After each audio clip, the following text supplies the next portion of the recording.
Nakasado na sa November 7 ang susunod na pagdinig ng House Quad Committee kung saan pagtutuunan ng pansin ang mga issues sa iligal na droga. Ayon kay Quadcom Lead Chair Robert Ace Barbers, muli nilang iimbitahan si dating Pangulong Rodrigo Duterte at umaasa silang tulad sa Senado ay haharap din sa kanilang pagdinig. Sa isang pahayag, sinabi ni dating Senador Antonio Trillanes IV na naisumite na sa International Criminal Court ang transcript ng mga pagdinig ng Quadcom, gayon din ang hiwalay na pagdinig ng Senado ukol sa drug war na magagamit umano sa ICC probe. Paglilinaw naman ni Barbers, hindi sila ang nagsumite nito at nananatili ang kanilang paniniwala sa sariling justice system ng bansa.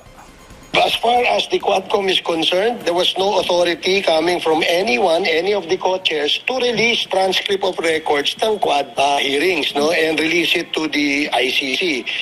Probably, what they did was they access all the social platforms of the House, and maybe they transcribed it, no, sa kanila.